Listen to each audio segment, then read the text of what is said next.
So congratulations on your Golden Globe and Critics' Choice nominations. Thank you so Um, much. it's amazing. What's it been like seeing such like you saw probably such positive audience reception, but now this is translated to critical praise. What's that been like? I mean, it's just the most validating. It really is, you know? I think that sometimes you assume you have to choose between having commercial success and, critical approvals. And so being able to have both is the dream, you know? I've never had both. That's amazing. Um, sorry, I'm just commenting on this gallery. Do I want this in gallery view or gallery view? It doesn't I know, matter. I just went to like hide non-participating people or whatever because it's distracting. Doesn't matter. I don't even see anybody, so that's fine. I know this is a personal story based on your life, and I know you've probably talked about it in podcast form, but what's it like to see this in narrative form? Was that kind of surreal a little bit? Definitely very surreal. And I mean, for me, it's so different than my real life, but there are moments that were really important to me in the show that did stem from real experiences that felt really powerful to me. But everyone thinks that their life has important moments in it. Everyone thinks that something that's, happened to them is interesting. So the jury was really out on if anyone else would, relate to the things that I related to and that I connected to. And so seeing some of the things that I really fought to keep in there because they were personal to me and watching those translate to such a larger audience and feel familiar to so many women, that was very cool for me. Yeah. Did Adam and Kristen have like a similar vibe, like between the same one or similar as you and your husband? Was it like surreal watching that, or is it completely different? Or are you like, oh, I would do that? Or I feel like that would be so like surreal to see that. Yeah. I mean, their dynamic is different for sure, just because they're different people, of course, and we're Yeah. married, like, you know, uh, also at the earlier stages in their relationship. But it's like, I would say the sense of humor feels like the connecting point for them. And it really is for my husband and I. Like their chemistry and lightness to their dynamic and how easy it is, specifically Kristen and Adam, the way that they verbally dance together in a scene, um, that feels exactly like the dynamic that I wanted. Yeah, they That's really so nailed cool. it. Yeah. You've worked on a lot of projects, but this is the first one that I think that you've been a showrunner on. What was it like having that control? And then I know you're actually gonna relinquish that control for season two, and pass the baton, but what was it like having that and being your first big showrunning project? I've done it on a smaller scale on projects like Barely Famous, where it was sort Yeah. of like, scriptments and much, much smaller room and a smaller show and less episodes. So I've gotten my feet wet over time. But this was on a really large scale. I had a co-showrunner with me last year, Craig, and he was amazing and he was really seasoned, so he taught me a lot. Everyone was really respectful of knowing how personal the story was to me and making sure that I had creative control over the things I cared about, but I also learned so much.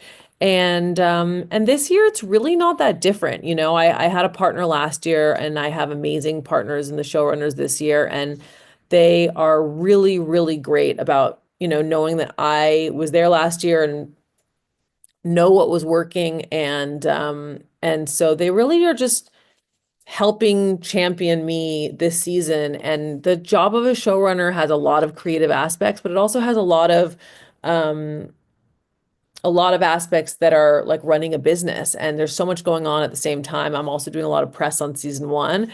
And so it's amazing having people this year being able to help, fill in all the gaps. And they have such amazing taste. So it hasn't been a tough adjustment. It's been great. That's awesome. I need to ask, what was it like writing that epic kiss in episode 2 that everybody was talking about? I was wondering what it looked like on the page, or if it was just like, oh, they kiss, or was there anything that you put in there? I would just always like finding out what writers say and how it translates to screen. I think that Netflix posted on their Instagram account the script of that moment to show what it said. Because I don't always remember, but I believe it said something like, you know, he gives her the greatest kiss of her entire life or something. Um, and I was inspired by some moments of things that I loved. Like there's a moment in Good Will Hunting. Did you ever see that movie? You like that Oh, movie? of course.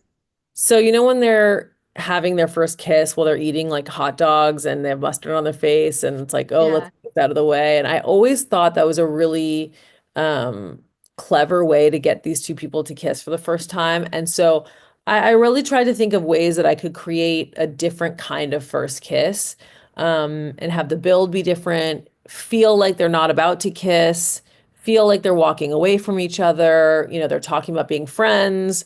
I really wanted to like distract away from the fact that this kiss is coming. And I really wanted Joanne to initiate the idea of it because it would be more appropriate since he's sort of like the one in the gray area. Yeah. But then I really wanted him to take over as soon as she gave him the green light. And so, yeah, each moment was extremely choreographed and it was all in the script.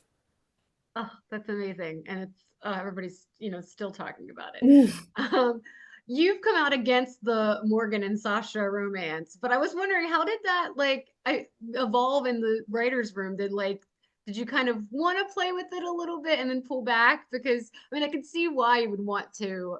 They have great chemistry too, but I could also obviously understand why they shouldn't be together.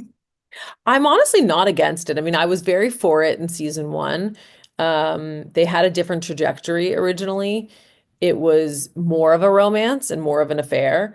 And I think the beauty of being able to shoot the show and make adjustments to the scripts as you're going, and then also casting the show and then seeing people's chemistry, watching them do scenes together, you just start to feel like, maybe we should pull back on this thing, or maybe that's moving too fast, or it's starting to not feel right anymore. And I think it's important to tweak as you go along based on what feels appropriate now that you're in production.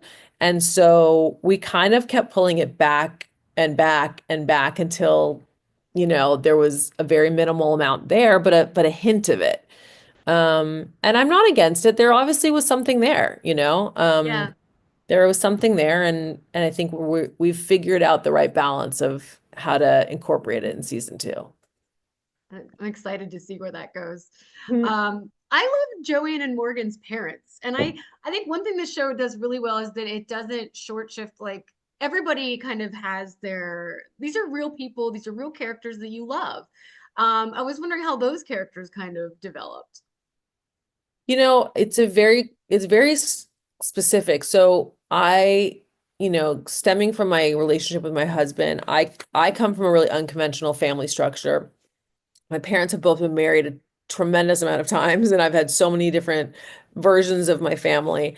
And I've written about that before. I've written many pilots and different shows that play with this idea of a dad who's married to someone younger or parents who get married a bunch of times. And I just felt like I'd written that and I'd done it. So I wanted something different. And I just tried to think like, what would be a very unconventional family structure that feels modern, that would be like oil and vinegar for someone like Noah's family. Yeah. And, I just came out like a gay dad that came out of the closet later in life. And I also wanted to explore the ways that that would mess up two girls, having a gay dad is like, oh my God, that's so fun. You have a gay dad. Like you're like girlfriends. But if he wasn't out and open and honest about who he was, then he probably wasn't a lot able to be emotionally present as a dad for a lot of their life. And I like Yeah. the idea of looking at what that, like the effect that that would have on two girls. And even the effect it has on the mother too, how she's kind of like can't move on, and you heard from Yeah, her so many times. I Yeah. know. I mean, listen, if you have a good marriage with someone and they, leave you or break up with you or aren't in love with you anymore, that's different than if it's not like anything you did wrong. They just don't want to be with women. Yeah. I think that Yeah. I can see how for someone they don't just fall out of love with that guy. That's those Yeah. feelings, they'll stay there. Yeah. One last question. Why do you think people have responded so positively to the show? I have my own idea. I think that we just need a rom-com revival, and I also love that it's about like single geriatric millennials like myself. Um, but I just wanted to know, like, what do you think? Yeah, why do you think it's really just kind of resonated with people? In hindsight, I think that I look back at like when Ted Lasso came out and everyone was like, oh, we just need something light. We just need something that feels good and doesn't stress you out before you go to bed at night. And, I was not setting out to make something that was the new rom-com or made people happy or feel good or anything. It wasn't intended. I was just writing a story that I found interesting, that I wanted to tell. And I did really want to show like positive, masculinity instead of toxic masculinity. And I didn't want to show it in a wimpy way. I didn't want women to feel like you have two choices. You can be with this like toxic asshole, or you can be with this like wimpy nice guy. I wanted to show the confident, attractive, sexy, cool, nice guy. That was important to me. So I think women really respond to that because I'm a woman like every other woman who wanted to meet someone like that. And I dated the same way all these other women in the world are out there dating. I dated in my 30s. I didn't meet my husband until I was almost 36. So I know what the experience is like when you are a strong woman who is looking for a strong partner who can handle you and isn't going to dick you around. Um, and so I think that my experience is just everybody's experience. So I wrote what I needed, and that's what they need too. Yeah, everybody's also been talking about that line, I can handle you. Or yeah, and I think Yeah. and it's such a beautiful line too. And it is such an adult relationship. Like these are people who are just ready for love. And I think that makes it special too. Yeah. Yeah. It's really Yeah. cool. Thank you. I appreciate that. Yeah.